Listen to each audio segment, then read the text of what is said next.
What's going on, everybody? It's Pastor Pierre. It's Sunday, August 16th. What a great day at Finishers Church. It was part 2 of a message called Beyond the Natural. Right now, we're in our Out of This World series. And what it is that God's objective for our lives is to just simply take us out of this world. He wants to take us from the point where we're operating in the natural into the supernatural. And this series is all based on Ephesians chapter 1, where God says, listen, that He's called us and elevated us and lifted us far beyond or far above all principalities. So we want to live in the supernatural and not in the natural. And when we are not walking by faith, then what happens is that we're living beneath the supernatural and we are walking in the natural. And we said that God has called us out of this world. So that's where we want to be. And really, it's all about faith. So today, it was part 2 of that, and we continue that.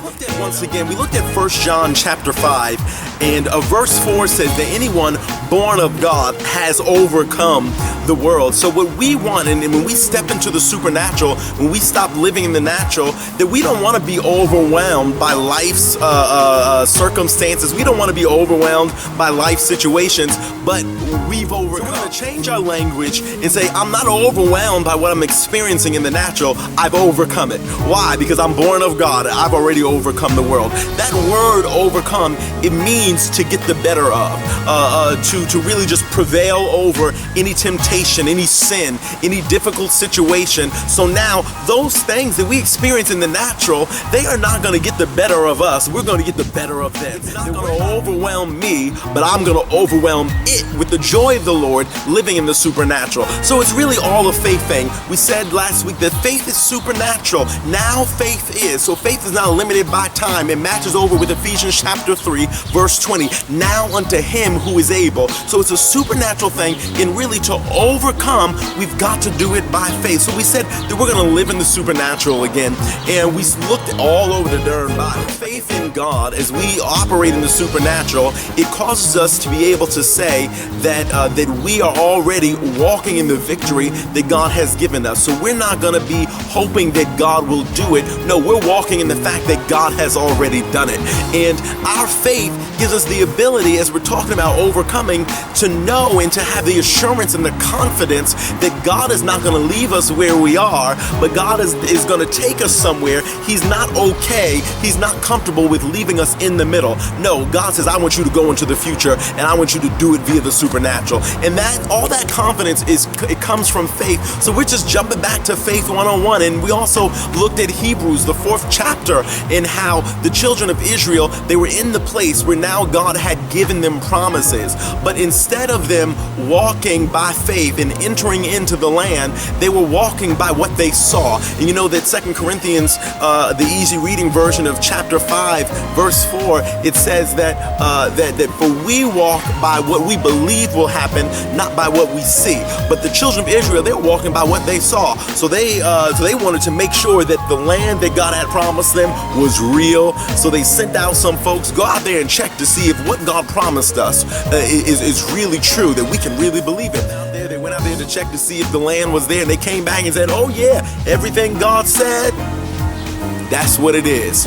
But there were 2 reports that came back and says, however, there are some giants in the land. And God promises us some things.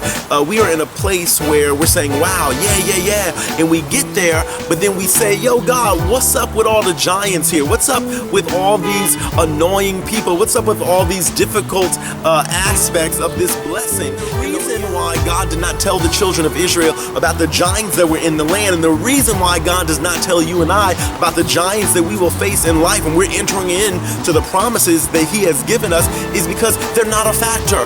It is not an issue. The giants that we face in life, it's not an issue, because God has called us to live in the supernatural. And if we're going to live in the supernatural, we're going to walk by faith and not by sight. The giants cannot bother us, because we're walking by faith, and we're not going to be affected by the giants, but we're going to walk by what we believe will happen. I believe that God has something for me. I believe that God has something for you that is greater than the things that are around us. So the giants are going to add no pressure. They're not going to affect the fact that I'm walking into the promises that God has for me.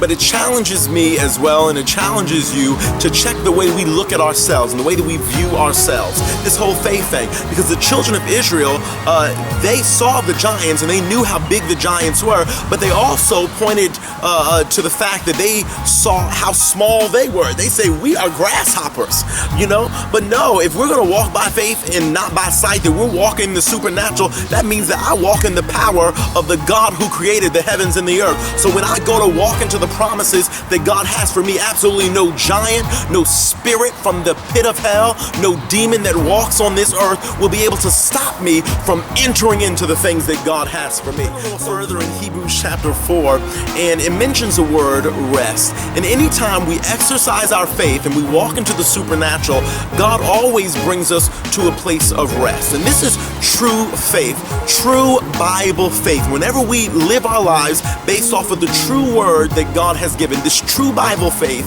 that it always brings us to a place of rest. So you may ask, well, what is this place? Describe this place. It's the place of knowing that it is finished, that everything that we're believing God for, we believe God for, everything that God has promised, that it is already done. So once we operate with that faith, the only thing left to do is go and get what God has promised us. Just walk in it. He gave Joshua a land. He says, listen, go and inherit the land that I've already given you. And that's what I read to you before I close. What Hebrews chapter 11 verse 1 says, and this is actually from the Amplified, and it says, now faith is the assurance, the confirmation, the title deed of the things we hope for, being the proof of things we do not see and the conviction of their reality. Faith perceiving as real fact what is not revealed to the senses. And what happens, like, we have to take what God has said, and now faith will perceive those things as real fact, the things that we have not seen yet. And faith perceives as real fact what God has said. So we have now got to live in the supernatural and say that the things that God has promised in His Word, that is our reality. When we walk into a room and we see chairs there, and God knows if you're tired, if you need to sit down, you are not going to now speak in tongues and pray over the chair that the chair will be able to hold you up. When you see a chair, that is the reality. The fact is that that chair will hold me up, so I'm just going to do what? I'm going to sit down. So the fact that God has given you some things, He has given you things for your family. He has prophesied via His word over you and your life and over your future. He has said that your latter will be greater than the former. He said that you are not sick, but you walk in divine health. He says that you are not in lack, but you are in abundance. I take what God has said.